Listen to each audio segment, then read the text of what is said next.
ಪ್ರಿಯ ನಿರೀಕ್ಷಕರೇ, ನಮಸ್ಕಾರ. ಬೀರ್ಬಲ್ನ ವಿಶೇಷ ಕಾರ್ಯಕ್ರಮಕ್ಕೆ ಆತ್ಮೀಯವಾದ ಸ್ವಾಗತ. ವೀಕ್ಷಕರೇ, ಅವತ್ತು ಅಧರ್ಮಿ ದುರ್ಯೋಧನ ಜೀವನ ಇಡೀ ಸಾಕಷ್ಟು ತಪ್ಪುಗಳನ್ನ ಮಾಡಿಕೊಂಡು ಬಂದಿದ್ದ. ಸ್ವತಃ ಭಗವಾನ್ ಶ್ರೀ ಕೃಷ್ಣ ಪರಮಾತ್ಮರೇ ಇದ್ರೂ ಕೂಡ ದುರ್ಯೋಧನನಿಗೆ ಕೂಡಲೇ ಶಿಕ್ಷೆ ಆಗಿರಲಿಲ್ಲ. ಆತನ ಪಾಪದ ಕೊಡ ತುಂಬಿದಾಗಲೇ ಆತನ ವಧೆ ಆಗುತ್ತೆ. ಅಂದ್ರೆ ಎಲ್ಲವೂ ಆಗುತ್ತೆ, ಆದರೆ ಅದಕ್ಕೆ ಅದರದ್ದೇ ಆದ ಸಮಯ ಬರಬೇಕು ಅಷ್ಟೆ. ಈಗ ಮಮತಾ ಬ್ಯಾನರ್ಜಿ ಅವರ ಟೈಮ್ ಬಂದಿದೆ ಅನಿಸುತ್ತೆ. ಇಷ್ಟು ವರ್ಷಗಳ ಕಾಲ ಮಾಡಿದ ಪಾಪದ ಕೆಲಸಗಳಿಗೆ ಪ್ರಾಯಶ್ಚಿತ್ತ ಅನುಭವಿಸಬೇಕಾದಂತಹ ಸಮಯ ಬಂದಿದೆ.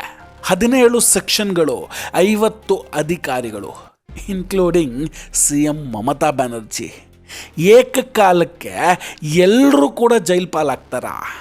ಪಶ್ಚಿಮ ಬಂಗಾಳದಲ್ಲಿ ರಾಷ್ಟ್ರಪತಿ ಆಡಳಿತ ಜಾರಿಯಾಗುತ್ತಾ? ಬಂಗಾಳದಲ್ಲಿ ಏನು ನಡೀತಾ ಇದೆ ಹಾಗಾದರೆ? ಸುಪ್ರೀಂ ಕೋರ್ಟ್ನಲ್ಲಿ ಆಗಿದ್ದೇನು? ಎಲ್ಲದರ ಬಗ್ಗೆ ಮಾತಾಡ್ತಾ ಹೋಗ್ತೀನಿ. ವಿಡಿಯೋವನ್ನು ದಯವಿಟ್ಟು ಕೂಡ ಕೊನೆಯವರೆಗೂ ಮಿಸ್ ಮಾಡದೆ ನೋಡಿ. ಇನ್ನೂ ಕೂಡ ನಮ್ಮ ಬೀರ್ಬಲ್ ಚಾನಲನ್ನು ಸಬ್ಸ್ಕ್ರೈಬ್ ಮಾಡಿಲ್ಲ ಅಂದರೆ ಈ ಕೂಡಲೇ ಸಬ್ಸ್ಕ್ರೈಬ್ ಮಾಡಿ ಹಾಗೂ ಬೆಲ್ ಐಕಾನನ್ನು ಕ್ಲಿಕ್ ಮಾಡಿ. ವೀಕ್ಷಕರೇ, ರೀಸೆಂಟಾಗಿ ಪಶ್ಚಿಮ ಬಂಗಾಳದ ಮುಖ್ಯಮಂತ್ರಿ ಮಮತಾ ಬ್ಯಾನರ್ಜಿ ಪ್ರತೀಕ್ ಜೈನ್ ಅವರ ಮನೆಗೆ ಹೋಗಿ ಇಡಿ ಅಧಿಕಾರಿಗಳನ್ನು ಮುತ್ತಿಗೆ ಹಾಕ್ತಾರೆ. ಇಡಿ ದಾಳಿಯನ್ನು ಸಂಪೂರ್ಣವಾಗಿ ತಡೆಯುವಂತಹ ಕೆಲಸವನ್ನು ಮಾಡ್ತಾರೆ. ಅಷ್ಟೇ ಅಲ್ಲ, ಅಲ್ಲಿದ್ದಂತಹ ಇಂಪಾರ್ಟೆಂಟ್ ಡಾಕ್ಯುಮೆಂಟ್ಗಳನ್ನು ಹಾಗೂ ಸಾಕ್ಷಿಗಳನ್ನು, ಹಾರ್ಡ್ ಡಿಸ್ಕ್ ಮತ್ತು ಲ್ಯಾಪ್ಟಾಪ್ಗಳನ್ನು ವಶಕ್ಕೆ ತೆಗೆದುಕೊಂಡು ಬಂದಿದ್ರು. ಇದು ಮುಚ್ಚಿಡೋ ವಿಷಯ ಏನಲ್ಲ, ಯಾಕಂದರೆ ಈ ಇಡೀ ಡ್ರಾಮಾ ಕ್ಯಾಮರಾ ಮುಂದೆಯೇ ನಡೆದಿರುವಂಥದ್ದು. ಇದರ ನಂತರ ಮಮತಾ ಬ್ಯಾನರ್ಜಿ ಅವರು ಒಂದು ದೊಡ್ಡ ತಪ್ಪು ಮಾಡಿಬಿಟ್ಟಿದ್ರು. ಅದು ಈಗ ಪಶ್ಚಿಮ ಬಂಗಾಳದ ರಾಜಕೀಯದಲ್ಲಿ ಮಮತಾ ಬ್ಯಾನರ್ಜಿ ಅವರಿಗೆ ಎಕ್ಸಿಟ್ ಡೋರ್ ತೋರಿಸ್ತಾ ಇದೆ. ಅಷ್ಟಕ್ಕೂ ಈ ತಪ್ಪೇನೆಂದರೆ ಅವರ ಶಕ್ತಿ ಪ್ರದರ್ಶನ. ಮಮತಾ ಬ್ಯಾನರ್ಜಿ ಅವರು ಮಾಧ್ಯಮದ ಕ್ಯಾಮರಾಗಳ ಮುಂದೆ ಬಂದು ಇದನ್ನು ರಾಜಕೀಯ ಸಾರ್ವಜನಿಕ ಸಭೆ ಅಂತ ಭಾವಿಸಿ ಭಾಷಣ ಮಾಡೋದಕ್ಕೆ ಪ್ರಾರಂಭಿಸ್ತಾರೆ. ಆಗ ಅವ್ರ ಕೈಯಲ್ಲಿ ಆ ಹಸಿರು ಬಣ್ಣದ ಫೈಲ್ ಇದ್ದಿದ್ದನ್ನು ಕೂಡ ತೋರಿಸ್ತಾರೆ. ಈ ವಿಡಿಯೋ ತುಂಬ ವೈರಲ್ ಆಗಿತ್ತು. ಆ ಫೈಲ್ನಲ್ಲಿ ತಮ್ಮ ಪಕ್ಷದ ಅಭ್ಯರ್ಥಿಗಳಿಗೆ ಸಂಬಂಧಿಸಿದ ಹೆಸರುಗಳಿದೆ ಅಂತ ಮಮತಾ ಬ್ಯಾನರ್ಜಿ ಅವರೇನೋ ಹೇಳ್ಕೊಳ್ತಾರೆ. ಆದರೆ ಈಗ ಅದೇ ಫೈಲ್ಗಳನ್ನು ಇಟ್ಕೊಂಡು ಇಡೀ ಸುಪ್ರೀಂ ಕೋರ್ಟ್ವರೆಗೂ ಹೋಗಿದೆ. ಇಡೀ ವಿಷಯ ಈಗ ಸುಪ್ರೀಂ ಕೋರ್ಟ್ನ ಅಂಗಳದಲ್ಲಿದೆ. ಮಮತಾ ಬ್ಯಾನರ್ಜಿ ಓರ್ವ ಸರ್ವಾಧಿಕಾರಿ ಅನ್ನೋದಕ್ಕೆ ಇದಕ್ಕಿಂತ ಎಕ್ಸಾಂಪಲ್ ಬೇಕಿಲ್ಲ ನೋಡಿ. ಈಗ ಸುಪ್ರೀಂ ಕೋರ್ಟ್ ಮೆಟ್ಟಿಲೇರುವುದಕ್ಕೂ ಮುನ್ನ ಕೋಲ್ಕತ್ತಾ ಹೈಕೋರ್ಟ್ನಲ್ಲಿ ಮಮತಾ ಬ್ಯಾನರ್ಜಿ ತಮ್ಮ ಶಕ್ತಿಯನ್ನು ಪ್ರದರ್ಶನ ಮಾಡಿದ್ರು.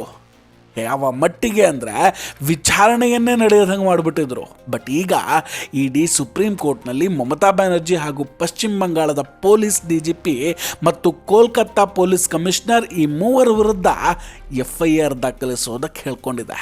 17 ವಿವಿಧ ಸೆಕ್ಷನ್ಗಳ ಅಡಿಯಲ್ಲಿ ಈ FIR ದಾಖಲಿಸಲಾಗುತ್ತೆ. ಇದರಲ್ಲಿ ಸಾಕ್ಷ್ಯ ನಾಶಪಡಿಸೋದು, ಸರ್ಕಾರಿ ಕೆಲಸಕ್ಕೆ ಅಡ್ಡಿಪಡಿಸೋದು, ಕೇಂದ್ರ ಏಜೆನ್ಸಿಯ ಕೆಲಸವನ್ನು ತಡೆಯೋದು, ಒತ್ತಡ ಹೇರೋದು, ಬೆದರಿಕೆ ಹಾಕೋದು ಮತ್ತು ಸಾಕ್ಷಿಗಳನ್ನು ಲೂಟಿ ಮಾಡೋದು ಸೇರಿದಂತೆ ಹಲವು ಅಂಶಗಳಿದೆ.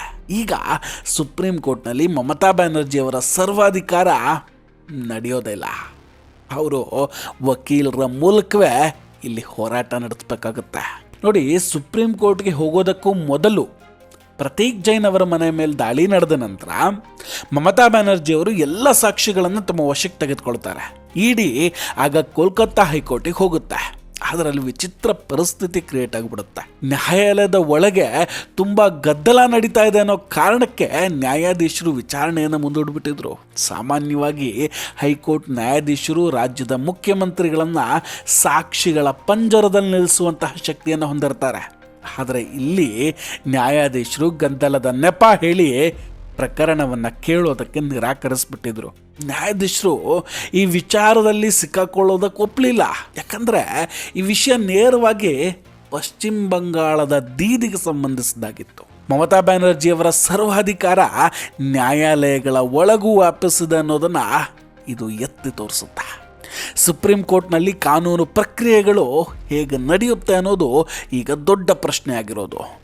ಇಲ್ಲಿ ಮಮತಾ ಬ್ಯಾನರ್ಜಿ ಅವರು ಕೇವಲ ಸರ್ಕಾರಿ ಕೆಲಸಕ್ಕೆ ಮಾತ್ರ ಅಡ್ಡಿಪಡಿಸಿದ್ದಲ್ಲ, ಅವರು ಇಡೀ ಕಾರ್ಯಾಚರಣೆ ನಡೀತಾ ಇದ್ದಂತಹ ಸ್ಥಳಕ್ಕೆ ಹೋಗಿ ತಮ್ಮ ಪೊಲೀಸ್ ಶಕ್ತಿಯನ್ನು ಬಳಸ್ಕೊಂಡು ಇಡಿಯನ್ನು ತಡೀತಾರೆ. ಪ್ರತೀಕ್ ಜೈನ್ ಅವರ ಮನೆಯಲ್ಲಿ ದಾಳಿ ನಡೆಸೋಕೆ ಇಡಿಗೆ ಸಂಪೂರ್ಣ ಅಧಿಕಾರ ಇತ್ತು. ಯಾಕಂದರೆ ಅದು 17,000 ಕೋಟಿ ರೂಪಾಯಿಗಳ ಕಲ್ಲಿದ್ದಲು ಹಗರಣದ ಮನಿ ಲ್ಯಾಂಡ್ರಿಂಗ್ ಪ್ರಕರಣ. CBI FIR ನಂತರವೇ ಇಡಿ ಅಲ್ಲಿಗೆ ಬಂದಿದ್ದಾಗಿತ್ತು. ಇಡಿ ಸಂಗ್ರಹಿಸಿದ ಸಾಕ್ಷಿಗಳನ್ನು ಅವರ ವಶದಿಂದ ಕಿತ್ತುಕೊಂಡದ್ದು ಮಮತಾ ಬ್ಯಾನರ್ಜಿಯವರ ಅತೀ ದೊಡ್ಡ ಅಪರಾಧ ಮತ್ತು ತಪ್ಪು ಅನ್ನೋದು ಸಾಬೀತಾಗೋದಂತೂ ಗ್ಯಾರಂಟಿ. ಅವರು ಮುಖ್ಯಮಂತ್ರಿನೇ ಆಗಿರಲಿ ಅಥವಾ ಪಕ್ಷದ ಮುಖ್ಯಸ್ಥರೇ ಆಗಿರಲಿ, ಇಡಿ ವಶದಲ್ಲಿರುವಂತಹ ದಾಖಲೆಗಳನ್ನು ಬಂದೂಕಿಟ್ಟು ಲೂಟಿ ಮಾಡೋದು ಕಾನೂನು ಬಾಹಿರ. ಅದು ಅಧಿಕಾರದ ದುರುಪಯೋಗವೇ ಆಗೋದು. ಯಾಕಂದರೆ ಆಡಳಿತಾತ್ಮಕ ಮತ್ತು ಪೊಲೀಸ್ ಶಕ್ತಿಗಳನ್ನು ವೈಯಕ್ತಿಕ ಹಿತಾಸಕ್ತಿಗಾಗಿ ಬಳಸ್ಕೊಳ್ಳೋ ಹಾಗಿಲ್ಲ. ಮಮತಾ ಬ್ಯಾನರ್ಜಿ ಅವರೀಗ ನಾನಲ್ಲಿ ಕೇವಲ ಪಕ್ಷದ ಮುಖ್ಯಸ್ಥೆ ಆಗಿ ಹೋಗಿದ್ದೆ ಅಂತ ಹೇಳ್ತಾ ಇರೋದು ನಿಜಕ್ಕೂ ಕಾಮಿಡಿ ಅನಿಸುತ್ತೆ.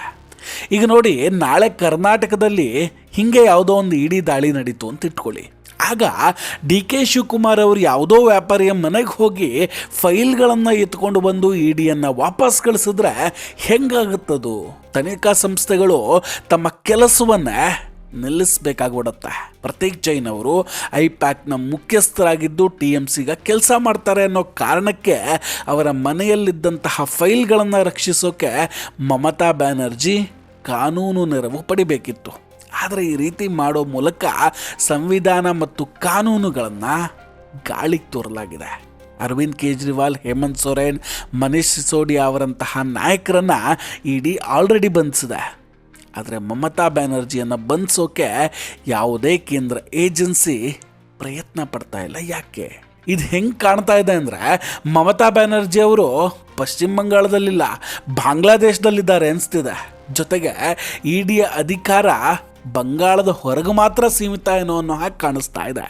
ಇದು ಖಂಡಿತ ರಾಜಕೀಯವಾಗಿ ಆಡಳಿತ ಪಕ್ಷಕ್ಕೆ ದೊಡ್ಡ ನಷ್ಟ ತರೋದಂತೂ ಗ್ಯಾರಂಟಿ. ಯಾಕಂದರೆ ಮಮತಾ ಬ್ಯಾನರ್ಜಿ ಅವರ ಶಕ್ತಿ ಪ್ರದರ್ಶನಕ್ಕೆ ಕೇಂದ್ರ ಇದುವರೆಗೂ ಯಾವುದೇ ಉತ್ತರವನ್ನು ಕೊಟ್ಟಿಲ್ಲ. ಬಂಗಾಳದ ಅಧಿಕಾರದ ಮುಂದೆ ಕೇಂದ್ರದ ಯಾವುದೇ ಶಕ್ತಿ ನಡೆಯೋದಿಲ್ಲ ಅನ್ನೋದನ್ನು ಮಮತಾ ಬ್ಯಾನರ್ಜಿ ಅವರು ತೋರಿಸಿದ್ರೆ ಮುಂದೆ ಖಂಡಿತ ಅದು ಚುನಾವಣೆಯ ಮೇಲೆ ಕೂಡ ಎಫೆಕ್ಟ್ ಆಗೇ ಆಗುತ್ತೆ. ಸರ್ವಾಧಿಕಾರಿ ಅಂತ ಆದಾಗ ಎಲ್ಲರೂ ಭಯದಲ್ಲಿಯೇ ಮತದಾನ ಮಾಡಬೇಕಾಗತ್ತೆ. ಇದಕ್ಕೆ ಕೇಂದ್ರವೇ ಜವಾಬ್ದಾರಿಯಾಗುತ್ತೆ. ಯಾಕಂದರೆ ತಮ್ಮ ಅಧಿಕಾರವನ್ನು ಬಳಸದೆ ವಿಷಯವನ್ನು ನ್ಯಾಯಾಲಯಕ್ಕೆ ಬಿಟ್ಟಿದ್ದಾರೆ. ವೀಕ್ಷಕರ, ಇದೆಲ್ಲದರ ಬಗ್ಗೆ ನಿಮ್ಮ ಅಭಿಪ್ರಾಯ ಏನು? ದಯವಿಟ್ಟು ಕಮೆಂಟ್ ಮಾಡಿ ತಿಳಿಸಿ. ನಾವು ಕೊಟ್ಟಂತಹ ಮಾಹಿತಿಗಳು ನಿಮಗೆ ಇಷ್ಟ ಆಗಿದೆ, ದಯವಿಟ್ಟು ವಿಡಿಯೋವನ್ನು ಲೈಕ್ ಮಾಡಿ ಹಾಗೂ ಶೇರ್ ಮಾಡಿ. ಇನ್ನೂ ಕೂಡ ನಮ್ಮ ಬೀರ್ಬಲ್ ಚಾನಲನ್ನು ಸಬ್ಸ್ಕ್ರೈಬ್ ಮಾಡಿಲ್ಲ ಅಂದರೆ ಈ ಕೂಡಲೇ ಸಬ್ಸ್ಕ್ರೈಬ್ ಮಾಡಿ ಹಾಗೂ ಬೆಲ್ ಐಕಾನನ್ನು ಕ್ಲಿಕ್ ಮಾಡಿ. ನಮಸ್ಕಾರ, ಟೇಕ್ ಕೇರ್ ಆ್ಯಂಡ್ ಬಾಯ್ ಬಾಯ್. ಮತ್ತೆ ಭೇಟಿಯಾಗೋಣ. ಜೈ ಹಿಂದ್.